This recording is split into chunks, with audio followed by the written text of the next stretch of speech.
함께 보실 말씀은 마가복음 4장 10절에서 20절 말씀입니다.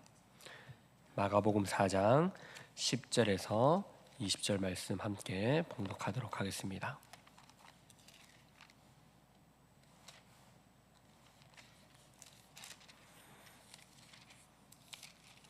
함께 봉독하겠습니다. 예수께서 홀로 계실 때에 함께 한 사람들이 12제자와 더불어 그 비유에 대하여 물으니 이르시되 하나님 나라의 비밀을 너희에게는 주었으나 외인에게는 모든 것을 비유로 하나니 이는 그들로 보기는 보아도 알지 못하며 듣기는 들어도 깨닫지 못하게 하여 돌이켜 죄사함을 얻지 못하게 하려 함이라 하시고 또 이르시되 너희가 이 비유를 알지 못할진대 어떻게 모든 비유를 알겠느냐 뿌리는 자는 그 말씀을 뿌리는 것이라 말씀이 길가에 뿌려졌다는 것은 이들을 가리킴이니 곧 말씀을 들었을 때에 사탄이 즉시 와서 그들에게 뿌려진 말씀을 빼앗는 것이요 또 이와 같이 돌밭에 뿌려졌다는 것은 이들을 가리킴이니 곧 말씀을 들을 때에 즉시 기쁨으로 받으나 그 속에 뿌리가 없어 잠깐 견디다가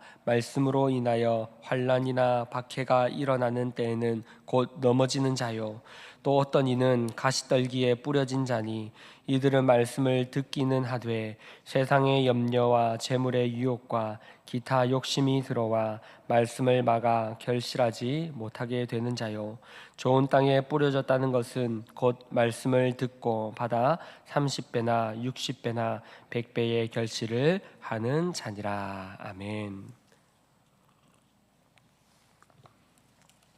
오늘은 마가복음 4장의 말씀, 본문은 10절부터 20절의 말씀을 읽었지만 1절부터 20절까지 되는 네 가지 땅에 떨어진 씨 뿌리는 자에 대한 비유의 말씀을 함께 살펴보도록 하겠습니다.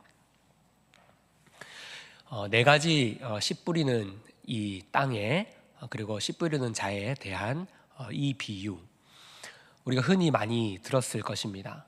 이 땅들에 씨가 뿌려져서 어떤 땅들에는 씨가 자라지 못하고 어떤 땅에는 씨가 자란다.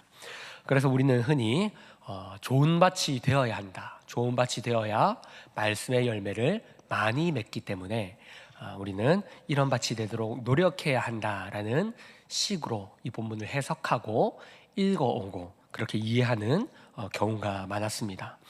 하지만 이 본문을 문맥상으로 찬찬히 읽어보면 그런 말씀이 아닙니다.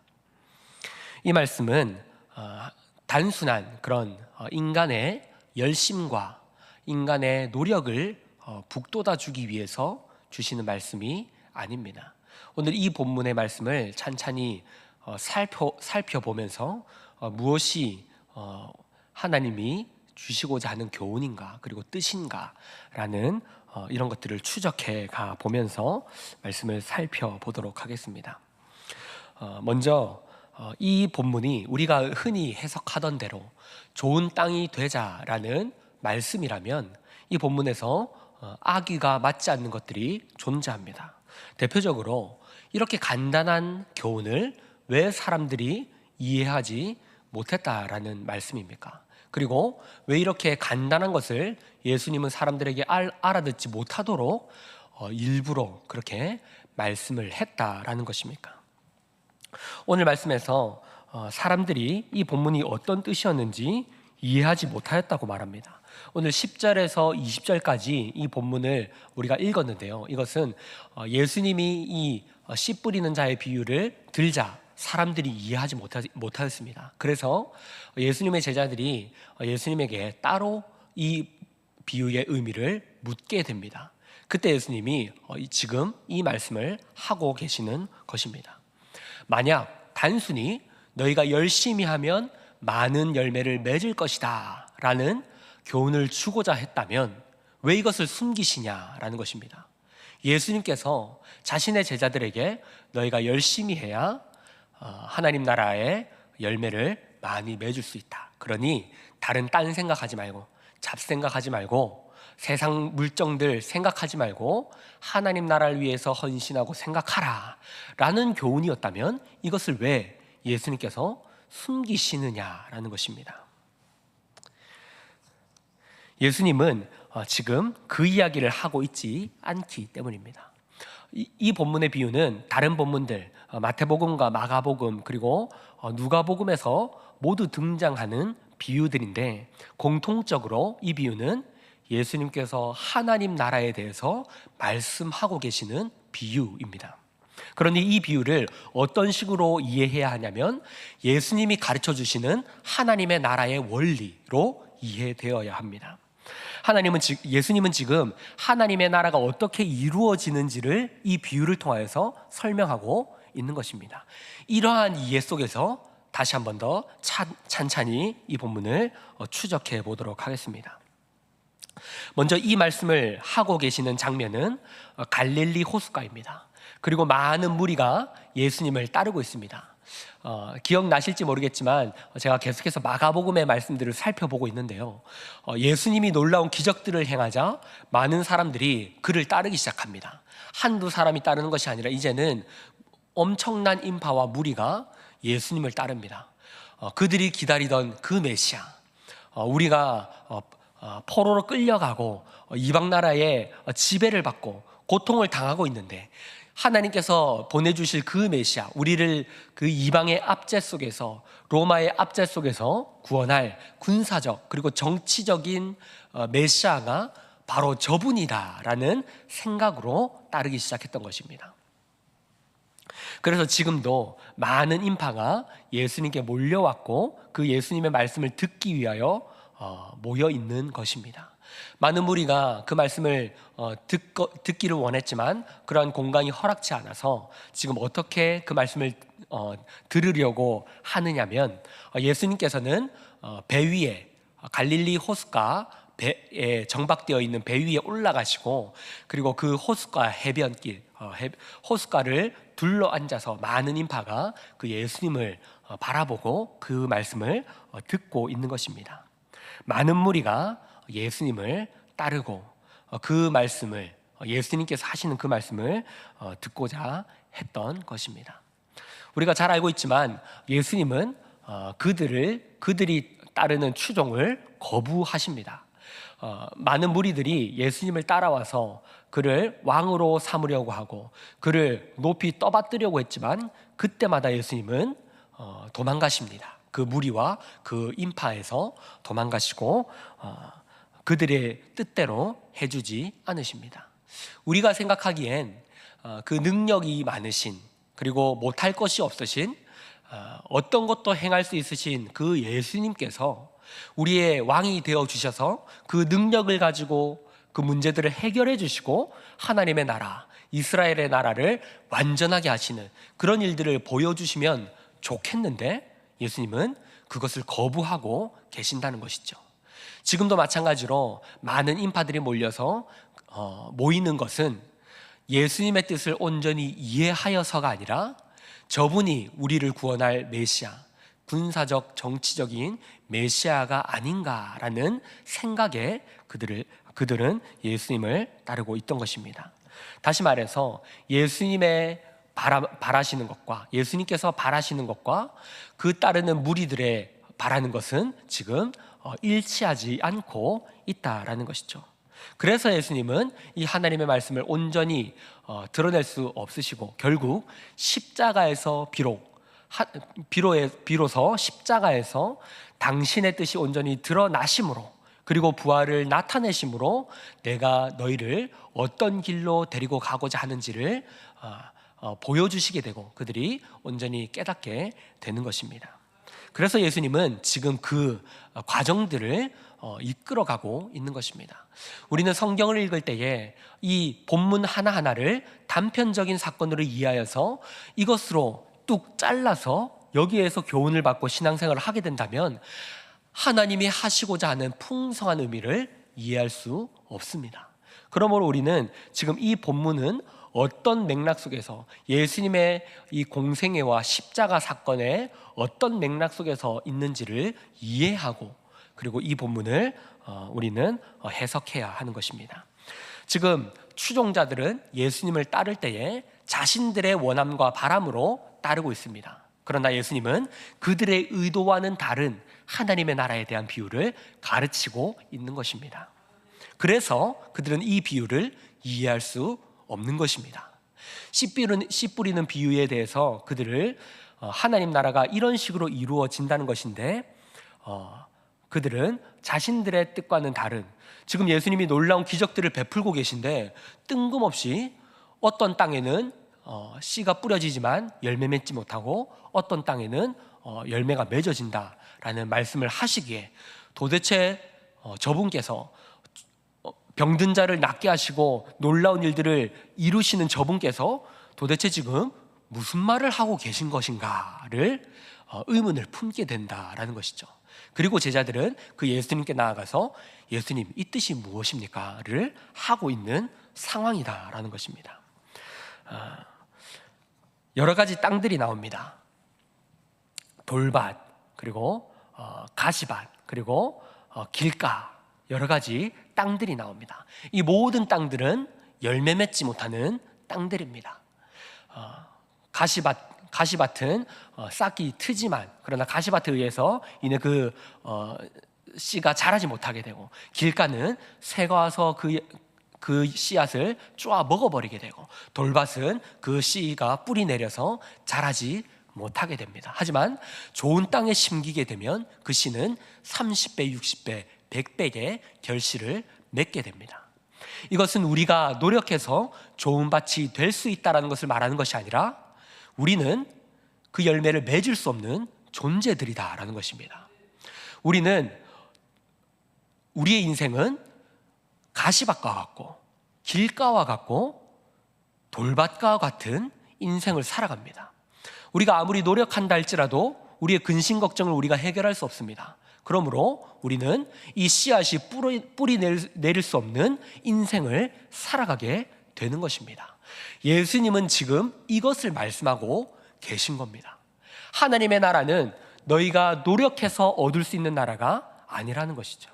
너희가 열심히 노력하면 천국이 임하여서 너희가 좋은 땅이 되고 하나님의 말씀이 심겨서 열매 맺는 그런 천국이 너희가 얻어낼 수 있는, 하나님의 나라가 너희가 얻어낼 수 있는 그런 땅이다라는 것을 말씀하는 것이 아닙니다.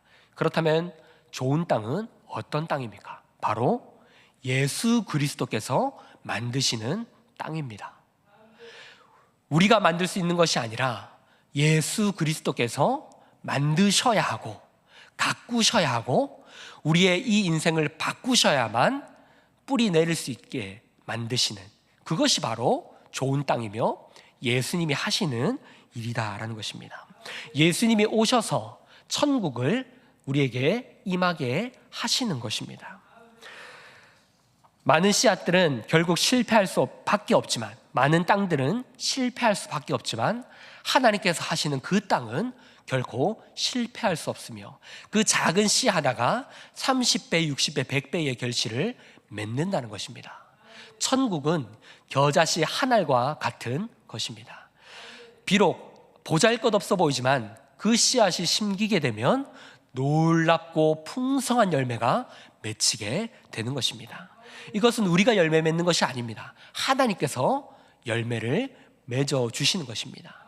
그래서 우리는 가지요, 예수님께서 나무가 되어 주셔서 우리는 그 나무에 접붙여져서 그 나무가 맺으시는 풍성한 열매를 우리는 가지로서 맺게 되는 것입니다. 예수님은 지금 하나님 나라의 본질을 설명하고 계신 것입니다. 하나님 나라의 원리는 우리가 노력해서 이루어지는 것이 아니라 포도나무이신 예수님께서 맺으시는 그 열매, 당신께서 신실하게 이루시고 가꾸시고 맺으시겠다고 약속하시는 것, 그것이 바로 하나님 나라의 원리이다라는 것을 지금 예수님은 말씀하고 계시는 것입니다. 그러므로 우리는 스스로 좋은 땅이 될 수 없습니다. 우리는 어떠한 노력으로도 어떠한 것으로도 천국에 들어갈 수 없습니다. 우리가 천국에 들어갈 수 있는 유일한 것은 오직 예수 그리스도께서 우리에게 오셔야 하는 것입니다. 그때에 우리는 30배, 60배, 100배의 결실을 맺는 천국에 들어가게 되며 그 천국이 우리에게 임하게 되는 것입니다. 사랑하는 성도 여러분, 지금 우리는 이 비유를 바르게 이해해야 합니다. 예수님께서 신약시대에 오셔서 끊임없이 하셨던 것은 율법주의자들, 바리새인들, 그들이 하려고 하는 공로를 깨뜨리는 것이었습니다. 그들이 그렇게 공로를 강조했던 것은 그들이 바벨론으로 포로로 끌려가게 되고 거기서 자신들의 삶을 돌아볼 때에 그 문제를 진단하게 될 때에 우리가 왜 하나님의 백성임에도 불구하고 이렇게 이방 나라로 끌려왔는가를 되돌아볼 때에 그것은 우상을 섬겼기 때문이다. 하나님을 온전히 따르지 못했기 때문이다. 그러므로 우리는 다시 말씀으로 율법으로 돌아가야 한다. 율법은 좋은 것이나 그러나 그 율법으로 구원받으려고 하는 율법주의는 잘못된 것입니다. 그들은 율법의 온전한 뜻을 이해하지 못하고 우리의 문제를 율법을 지키지 않았다는 이 율법주의로 이해하게 되어서 그들은 철저한 율법주의자들이 되게 되었습니다. 그래서 신약시대에 오게 되면 그들은 공로로 구원받으려고 하는, 율법을 지켜야 구원받는다는 이 율법주의 사상이 들어오게 되는 것입니다. 예수님은 이 율법주의를 깨뜨리고 계시는 겁니다. 율법은 좋은 것이지만 하나님이 우리에게 주신 그 지켜야 할 계명들, 그런 것들은 온전한 것이지만 그것으로 구원받으려고 하는 율법주의는 잘못된 것입니다. 예수님은 지금 그것을 지적하고 계시는 것입니다. 너희가 율법을 온전히 지켜서 구원받는다고 생각하느냐? 그렇지 않다. 하나님의 나라는 그런 것이 아니다. 하나님 나라의 본질을 지금 이 씨 뿌리는 비유를 통하여서 설명하고 있는 것입니다. 이런 맥락으로 이 비유를 살펴본다고 하면 우리가 전에 이해하던 방식, 좋은 땅이 되자라는 것은 이 본문의 의미와 맞지 않습니다. 이 본문의 해석은 이런 식으로 천국에 대한 비유로, 그리고 예수님께서 어떤 것을 말씀하시고자 하는지를 이런 식으로 해석해야 이 비유의 악의가 맞는 것입니다. 그러면 이 비유가 말씀하고 있는 것은 우리가 좋은 밭이 되어야 한다는 것이 아니라고 한다면, 우리가 아무리 애써도 좋은 밭이 될 수 없다고 한다면, 그렇다면 우리는 어떤 말씀을, 이 말씀을 통하여서 무슨 생각을 가지게 되는 것입니까? 좋은 밭이 되자라는 노력을 하는 것이 아니라면요, 그러면 도대체 이 말씀을 가지고 어쩌자고요? 이 말씀을 그러면 왜 주시는 겁니까? 이 말씀을 통해서 우리가 어떻게 하라고요? 라는 질문에 도달하게 됩니다. 그것은 바로 우리가 아무것도 할 수 없으며 우리의 능력으로 구원받는 것이 아니며 오직 예수 그리스도를 통하여 우리가 구원받게 됨으로 우리는 신실하게 우리를 구원해 가시는 그 하나님께 붙들려서 이제는 우리 신앙 현실을 살아가야 한다는 것입니다. 좋은 땅을 만드시는 것은 우리가 아니라 주님이십니다. 그렇다면 이 좋은 땅을 결국에는 반드시 만드시며 그 열매를 반드시 하십니다. 왜냐하면 그것은 주님이 하시는 것이기 때문입니다. 만약 우리가 해야 한다고 하면 우리는 실패할 수 있습니다. 그럼 어떻게 됩니까? 탈락합니다. 구원에서 탈락합니다. 그렇기 때문에 하나님께서 당신이 하시겠다라고 말씀하십니다. 너희가 하는 것이 아니라 내가 하겠다라고 말씀하는 것입니다. 이제 우리의 신앙 현실은, 신앙 인생은 달라지는 겁니다. 그렇다면 우리에게 주어진 실수와 실패는 무엇입니까? 더 이상 이것은 공로가 아닙니다. 우리에게 주어진 신앙 현실은 성공하면, 그리고 도덕적인 삶으로 완전한 삶으로 가면 구원받는 것이 아니라 이제 이 신앙의 여정은 하나님이 기르시는 과정 속에 있다는 것입니다. 도덕적으로 신앙생활을 이해하는 것이 아니라 하나님께서 우리를 기르고 계시며 우리가 이제는 실수하고 실패해도 괜찮다라는 인생을 살아가는 겁니다. 실수하며 실패하라는 것이 아니라 그렇게 해도 괜찮으며 이제 그것이 우리를 자라게 하는 하나님의 자녀로서 우리는 신앙 인생을 살아가게 되었다라는 것입니다. 이것이 이해되어야 합니다. 이제 실패에 대한 안목이 생겨야 합니다. 실패 없이 성장하는 사람은 없습니다. 우리의 자녀들은 한번 걸음마를 떼기 위해서 수없이 넘어집니다. 이스라엘 백성들이 율법을 받았던 것은 복음을 곧바로 받지 못하는 교회의 유아기, 교회의 소아기를 걷고 있었기 때문입니다. 걸음마 단계를 떼고 있었기 때문에 복음을 온전히 이해할 수 없는 그 복음의 유아기의 시기를 걷고 있었기 때문에 그런 시기들을 걷게 되는 겁니다. 그 유아기의 시절은 많이 넘어집니다. 많이 넘어지고 이것이 잘못됐다는 마치 도덕법처럼 보이는 그런 식의 가르침을 받게 됩니다. 그래서 구약의 하나님이 엄해 보이고 그리고 매우 거룩하며 잘잘못을 많이 따지시는 분처럼 보이게 되는 겁니다. 그런 시기를 겪어오면서 하나님은 하나님의 백성들을 기르시면서 십자가에서 그 복음을 온전히 드러내고 계시는 것입니다. 이것을 이해하는 것이 쉽지 않습니다. 지금 이 말씀이 뭔가 싶으신 분들도 계실 텐데요.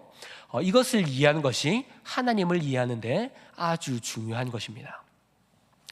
다시 말해서 이제 실패라는 것은 단순히 우리를 망하게 하는 자리로 머무르는, 우리를 탈락시키고 하나님의 반열에서 탈락시키고 우리를 죽음으로 몰고 가는 식의 그런 실수와 실패가 아니라 그 실패들을 통해서 하나님을 떠났더니 어떤 것들이 열매 맺는지 결과되는지를 알게 되고, 그러나 우리는 하나님께 여전히 붙들려 있으며 하나님이 원하시는 자리로 우리를 끌고 가시는 그 과정 속에서 우리에게 실패가 주어진다는 것입니다. 그러므로 우리는 실패해도 괜찮습니다. 우리가 자녀를 대할 때에 엄격하고 화를 내고 그 자녀를 바르게 교육하지 못하는 이유는 여유가 없기 때문입니다. 결국엔 하나님이 그 자녀들을 우리를 완전하게 만들어 가십니다. 그러나 우리는 우리의 자녀가 완전하게 잘 커갈 것이라는 것을 보지 못하고 그 매 순간순간 여유 없이 그 자녀들을 대하게 됩니다. 지나고 나서 보면 그것들이 별거 아니었는데 그렇게 할 필요가 없었는데를 깨닫게 되는 것이죠. 이처럼 하나님은 우리를 이런 식으로 기르고 계시는 겁니다. 하나님이 어떤 자유를 주시냐면 하나님이 없는 자리까지 가는 자유를 주시는 겁니다. 그것을 받으십니다. 선악과를 따먹을 때 막지 않으시고 그 인생이 어떤 것인지를 선택할 수 있는 자유를 우리를 그것을 허락하십니다. 그렇게 하는 이유는 하나님께서 우리에게 하시고자 하는 일이 믿음의 관계, 하나님께서 우리와 하자는 것이 믿음을 하자는 겁니다. 사랑을 하자는 겁니다. 내가 강압적으로 너를 이렇게 만들겠다는 것이 아니라 인격 대 인격으로 만나서 믿음을 만들어보자, 사랑을 만들어보자. 그러니 너희는 그 자리가 무엇인지를 걸어가 봐라 라고 말씀하고 계시는 겁니다. 그래서 이스라엘 백성들이 그 겪는 당황, 방황, 혼란스러움, 그것들을 허락하시는 겁니다. 하나님 우리의 인생에도 마찬가지입니다. 우리가 겪게 되는 이 하나님 왜 이렇습니까? 제가 하나님을 잘 믿는데 왜 이런 삶을 살게 하십니까? 를 겪으면서 하나님을 이해하게 합니다. 믿음이 무엇인지를, 그리고 사랑이 무엇인지를 이해하게 하시는 것입니다. 그래서 더 이상 우리의 실패와 우리의 좌절은 망하는 것이 아니라 하나님을 닮아가는 겁니다. 하나님이 하시고자 하고 맺으시고자 하는 것이 무엇인지를 알아가는 그 신앙 현실로서 우리에게 주어져 있는 것입니다. 그러므로 우리는 어떻게 살아가야 합니까? 똑바로 생각해야 합니다. 나에게 주어진 이 상황이 무엇인가를 생각해야 합니다. 하나님이 지금 이 상황 가운데, 이 이해되지 않는 현실 가운데 무엇을 맺고자 하는가, 나에게 무엇을 만들고 싶으신가를 생각하고 그것을 맺어가야 합니다. 그런 의미에서 우리는 똑바로 생각하며 바라봐야 합니다. 성경을 읽어야 합니다. 맺으시고자 하는 것이 무엇인지를 이해하도록 기도해야 합니다. 그리고 하나님이 하시는 일들을 바라보며 넘어져도 괜찮습니다. 하나님이 결국에는 결실하시며 끌고 가시기 때문입니다. 이것이 바로 하나님의 절대 주권입니다. 하나님의 절대 주권은 우리가 이해되지 않는 이 상황을 내가 바꾸는 것이 아니라 하나님이 결국 완성하실 것이며 이루어 가실 것입니다. 그 일을 우리는 바라보며 이해하게 되며 하나님을 한 걸음 한 걸음 알아가며 닮아가는 것, 그것이 바로 우리의 신앙 현실이다라는 것이죠. 말씀을 정리하겠습니다. 사랑하는 성도 여러분, 우리는 우리가 좋은 땅을 만드는 것이 아닙니다. 우리가 노력해서 열심히 결실하여서 하나님의 나라에 들어가는 것이 아닙니다. 그렇게 노력하였더니 하나님이 너는 열심히 노력했으니 오케이, 합격을 외치는 것이 아니라 하나님께서 하시겠다라고 말씀하십니다. 너희는 나의 자녀다. 내가 너희를 버리지 않는다. 그러니 넘어져도 괜찮다.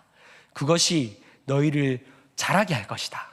내가 너희를 포기하지 않고 어디까지 끌고 가는지 똑똑히 눈을 뜨고 바라보아라. 나는 십자가를 원한다. 나는 성육신을 원한다. 세상에 없는, 세상은 잘하는 사람은 복을 받고 못하는 사람은 저주를 받는다라고 말하지만 나는 그렇지 않다. 원수를 위하여 죽어주고 내가 사랑하지 않는 그들을 위해서 희생하는 것을 원한다. 너희를 그 자리까지 끌고 가겠다. 내가 반드시 이루겠다. 하나님께서는 우리에게 그것을 말씀하고 있습니다. 저와 여러분이 우리의 신앙 현실이 그 자리로 끌고 가시는 하나님의 열심이며 하나님의 신실하심이며 하나님의 절대 주권, 우리를 놓지 않고 우리의 멱살을 잡아서라도 끌고 가시는 그 아들을 포기 못하시는 아버지의 사랑, 그것임을 기억하고 이 말씀을 우리의 삶으로 살아가시는 저 여러분이 될 수 있기를, 그리고 고난이 축복임을 이해하며 살아가시는 저와 여러분이 될 수 있기를 주님의 이름으로 축복합니다. 우리 말씀을 기억하면서 우리 함께 찬송하도록